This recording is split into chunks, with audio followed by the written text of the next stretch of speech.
Good evening and welcome to the television show about television. And for any TV channel, nothing counts more than the soap opera, because the same goes for the audience. 40 years ago, the women of Coronation Street put their heads together in the pub. In subsequent decades, Crossroads, Emmerdale Farm and Brookside all added themselves to the soap roster before the men of EastEnders banged their heads together in the pub. Why do we want to live in the soap world? Perhaps because it has a sense of community that we haven't got at home. In a soap, everybody knows everybody else's business. They're all in it together, up to their ears in gossip. You won't believe what's been going on not a million miles from home, either. Now, I'm not one to gossip. Perish the thought. Hello, it started. What has? The shenanigans. Oh, I'd give a lot to know what he's come back here for. You look at them two, brazen as broad daylight. See the little intrigue, did you? What, Matt Baldwin and the girls? No, not him. He never does hotels. Elsie and Len. Len Fairclough and Elsie Howard. Hiya. Of course, I only got hearsay evidence. I mean, like last night, up and down the stairs. Especially while her husband's away in America. Well, the cat's away. If there was a cat in there, it wasn't the kind with fur on. Well, I don't know. I mean, I'm not one to interfere. Ooh, I think I'll have to sit down a minute. Are you okay? Oh, yeah. It's just a gossip overload. Gossip sets the soap scene, and the scene is always conflict. In real life, we swallow our emotions. In a soap, they spit them out. Every quarrel turns into a fight. Even the women come in swinging like Mike Tyson. If I hear you talking about my family ever again, I'll have you. You're a loser. Just like your own man. Take your hands off me! You animal!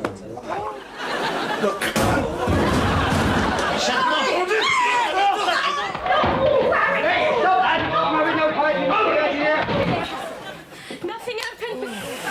You slut. Come on, then. Call him, Peter. Stay away from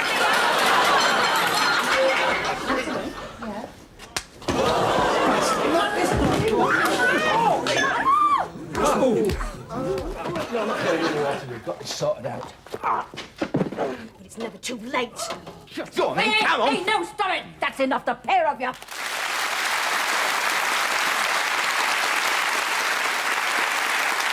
Many of the quarrels start over paternity. Basic to the plot of any hit soap is the question of who fathered whose child when, and how dare they. James Francis Tate, I welcome thee in the name of the Father, the Son, and the Holy Ghost. I know about the baby. Now I want to know whose it is, and I want to know now.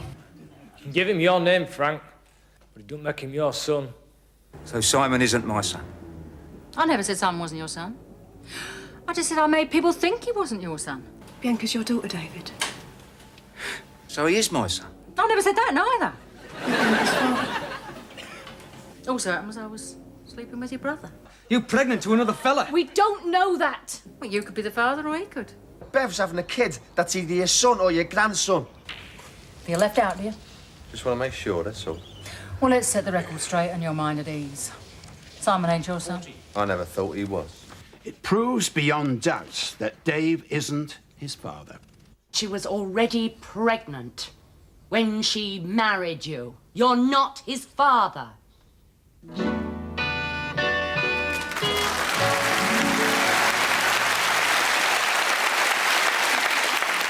Pam St. Clement, who's Pat from EastEnders, is with us in the audience tonight.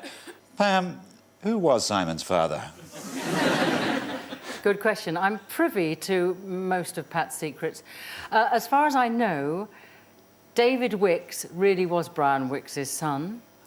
And I'm sorry, Simon Wicks was. David Wicks was Pete Beale's son. Suddenly it's all so much clearer.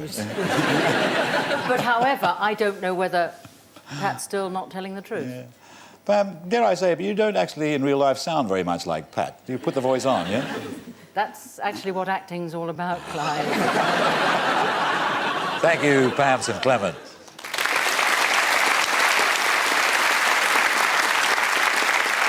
Whether set in the East End of London, in one street in Manchester, on a farm or in a close, every soap is its own world. But one of the remarkable things about the world of soap is that it's a planet populated with nothing except characters, all of them recognisable at a glance, as alive as we are, maybe even more so because they never do anything out of character. Hello. I know it's you, you cow. What do you recommend for lunch? Well, Mum, well, when did you... Get back just now. Bonjour, Ken. Je m'appelle Raquel. Voulez-vous coucher avec moi ce soir? What are you talking about? Nothing, love. You just try and force a little bit of something down. A cold. Oh, anything else? Would you like to have them weighed and measured and their photos took before you condescend to eat them? You have the most annoying, penetrating sniffers I've ever heard. Besides what? I don't really like him. Be faithful to him as long as you both shall live. No. I don't like him, Bianca. Well, lucky you ain't got to go have him then, innit? And I can do without your lip, thank you very much. Why does everyone assume I'm involved whenever anything goes wrong? Do you really need to ask that? You just had a bit of bad luck, that's all. It could happen to any one of us. And I know what I'm talking about, particularly when it comes to fellas. Anything isn't with it, swinging or trendy. It's boring. I'm boring! Yeah, look, if you hear the gunshot from the kitchen, take no notice. It's just me blowing my brains out. Oh, dear. And do you know why? Because I'm fed up with looking at that miserable face of yours. Well, do please continue drinking, ladies and gentlemen. The show is quite over.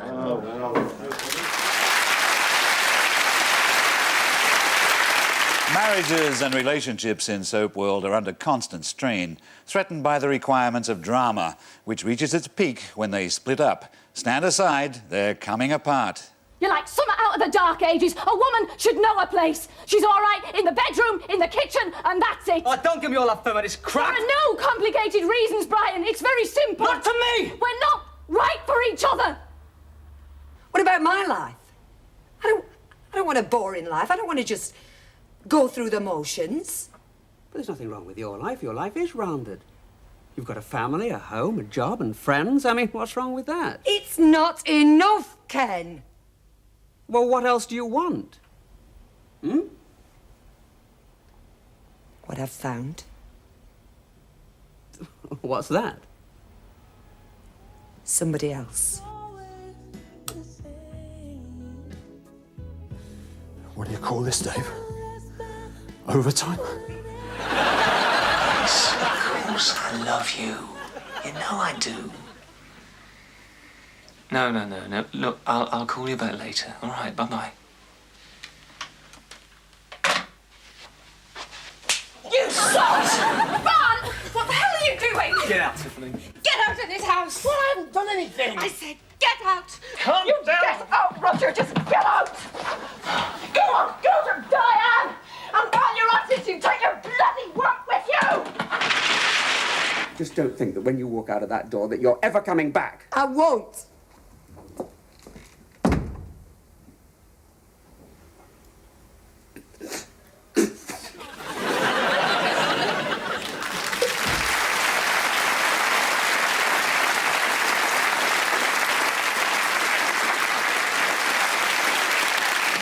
Chris Quentin, who played Brian in Coronation Street, is here with us. Chris, you didn't really fare too well in that long row with Gail. In fact, you got written out. How did you find out you were going to get killed? When I got the script. No, it wasn't as bad as that. When I left, I left of my own accord, and I said to Bill Podmore, I'm going off to get married, so do what you like. And while I was away, they obviously decided to do Brian in, and Bill did phone me and let me know when I was coming back that the character was going to be killed off. So it wasn't as bad as it could have been. Thank you, Chris Quentin.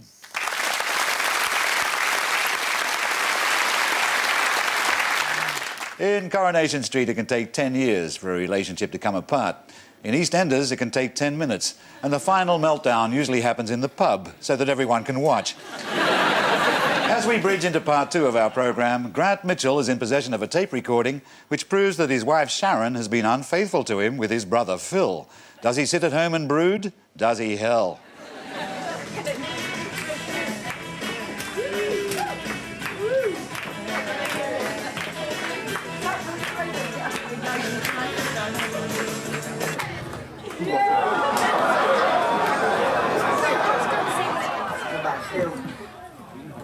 You slept with him, remember? Phil was different. Why? He just was. In one minute I was looking at him, in the next, ripping each other's clothes off. It was like Phil was a nice side of Grant, without the other stuff. I think that's why I fell in love with him.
But you can't go on like this, I mean, give it time, you're hurting now. Hurting? I can feel every stroke. Hit me. Go on, that's what I want, I deserve it. Move. Come on. Come on. Think about what I did, eh? Come on, I want it out of the way. Come on, over with.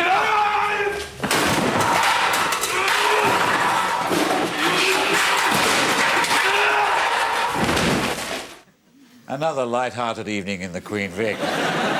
Some soap opera episodes become part of the national memory. The whole nation was transfixed from October to Christmas when Den and Ange of EastEnders struggled to get out of each other's clutches.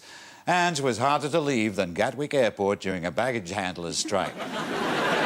Sorry, Den. I'm sorry, I didn't mean to tell you like this.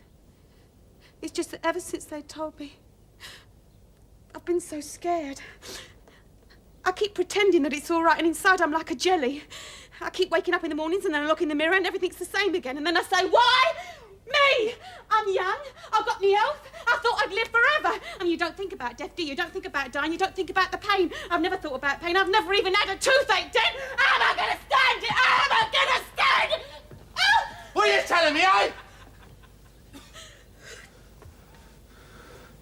I've got 6 months to live.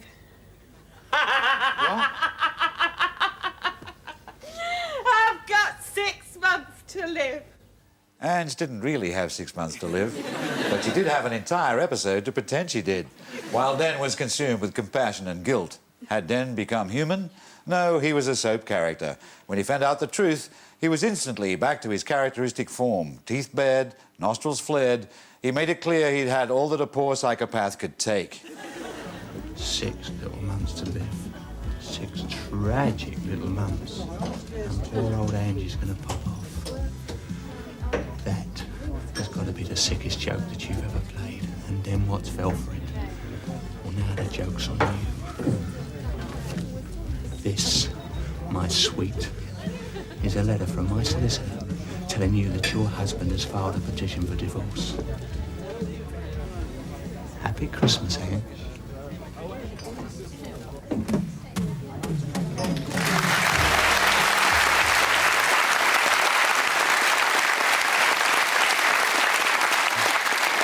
Leslie Grantham, who spent 4 angry years playing Den in EastEnders, is here.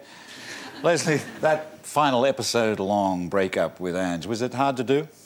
Yes and no. I mean, Anita's such a terrific person to play off. It was great, but when you've got to walk around with that stupid poodle all the time, it's quite easy. It's quite easy to get angry. That's probably why Den and Ange didn't have any children, because every time they got at it, the dog wanted to go for a wee. Was Den your first choice of character, of role? No, I went up for the part of Pete the Barrow Boy, but I couldn't say Tweakle.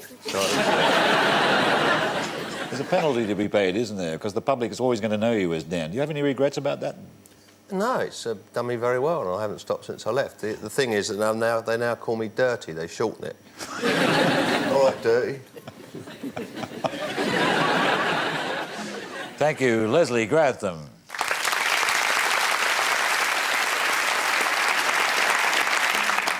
The multi-episode heavyweight battle between 2 leading characters was pioneered 40 years ago by Coronation Street. Elsie Tanner and Ina Sharples had been getting up each other's noses for years. In 1961, in a scene that gripped the nation, they finally faced off and fought it out. I've listened to you talking as long as I can, but this time, I've only sat back out of respect for your age, but this time I'm going to land you one so help me. That's right. Go on. Strike a poor old defenseless woman. That's just about your level, Elsie Tanner. But before you raise your hand and damn yourself forever, if you haven't already done it, you'll listen to me for a minute or 2.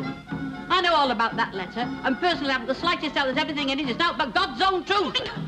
You think on this, Elsie Tanner. I know plenty about you. I know plenty about you that you don't think I know. I could have written a full-length book about you, let alone a letter, but if I had written it, it wouldn't have come anonymous. Oh, no. I've never been afraid to stand behind my own beliefs. If I had written the flaming thing, it'd have had Ina Sharples in big black letters at the bottom of it, well, you know it.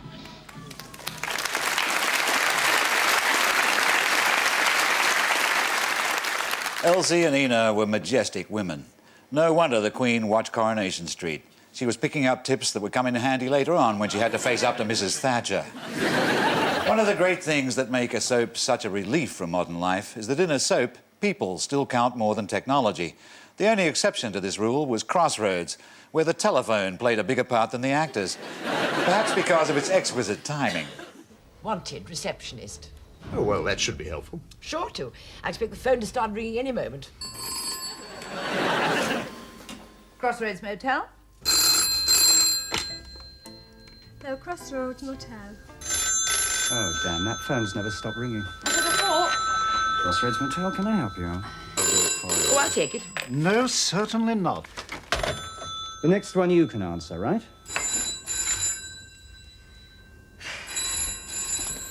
Oh, I'm coming. Oh. Hello? Hello, darling. Oh, Mum, I thought it might be the engineers phoning. I mean, you're the first. It wasn't even connected when we got here.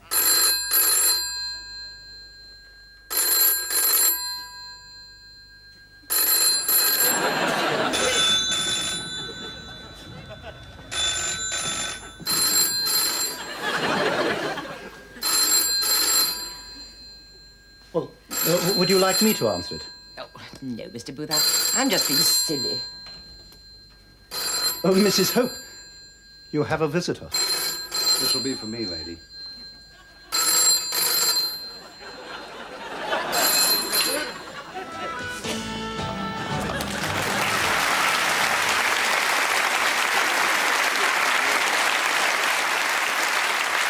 In Crossroads, Meg Richardson's daughter, Jill, was played by Jane Rossington. Jane, in 24 years, did the phone ever stop ringing? No, it rang all the time. Yeah. And for me, it was always, whenever I was on the desk and the phone rang, that was usually a sort of buffer because we always had to come out on time. We didn't have any editing. So if we were running a bit ahead, I'd just sort of say Crossroads Motel and they'd go off to the next scene. But if they weren't, if they needed a bit longer, the light would stay on and there'd be a floor manager going. I mean, there's only so much you can say about a room, isn't there? Thank you, Jane Rossington.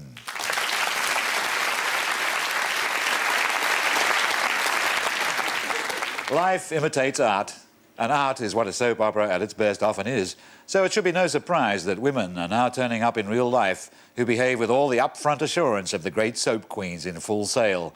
One real-life woman who has taken charge of her own destiny is that keen student of the contents of other people's shopping trolleys, Victoria Wood.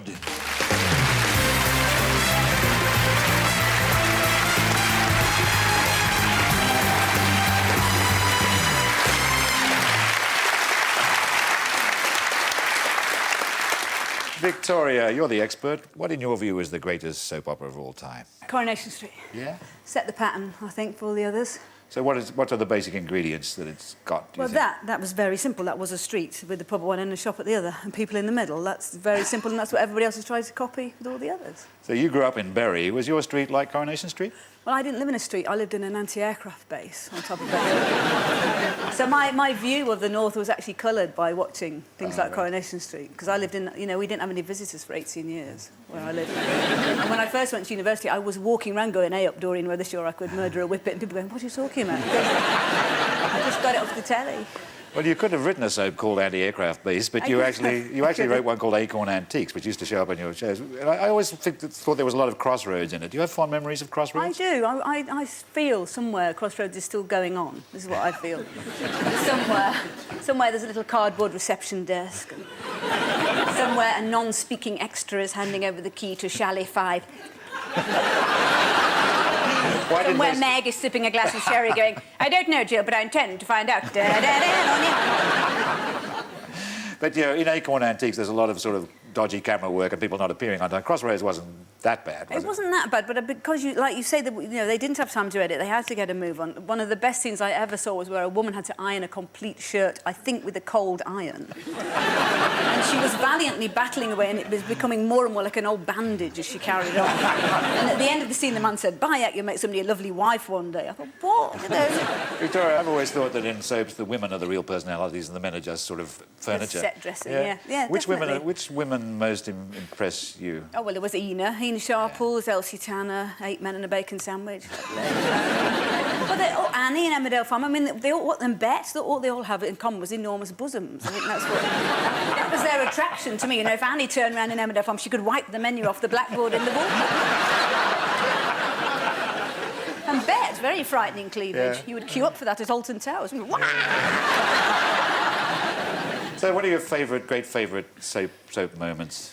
Well, I think there was the death of Martha Longhurst a long time ago, where she crashed over into a milk stout while somebody was playing Roll Out the Barrel, which I thought was really good. Roll out, oh no, what's up? And then there was a very good one, because there's always something jolly happening where somebody's dying. They always have juxtaposed the two scenes. There was one where there was a wedding reception in the street, and Harry Hewitt, who was Lucille Hewitt's father, was mending a van. Why he was mending a van outside a wedding reception, I don't know, just so he could be killed, I suppose. And and the axle snapped, and a van crashed onto his head, and poor old Len had to come out and say, I think he's dead. Well, of course he's dead. A van just fell on his head. That was a favourite moment. And when actors disappear from or the character disappears from the series, what's the all-time best write-out in your view? I don't know, they never used to do that in Crossroads. They just used to stop mentioning people, didn't they? If one day somebody hadn't turned up, which was never mentioned, like Tracy in Coronation Street, she was upstairs for 4 years. She's upstairs playing. So that's practically... I've heard there's going to be a new storyline in Coronation Street about Ken Barlow's sperm bank. Have you heard that? Because he had he had a baby a bit ago. Yeah. Well, he's so delighted by his new potency that he decides to set up a small mail-order sperm bank. And there's a hilarious mix-up when a jiffy bag of Ken's sperm, which is intended for somebody in Rosamond Street, goes astray and ends up in Jack Duckworth's pigeon loft.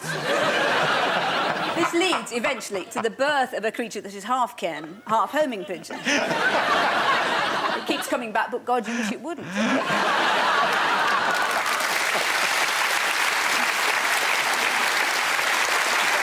That's quite enough. Victoria Wood. Thank you.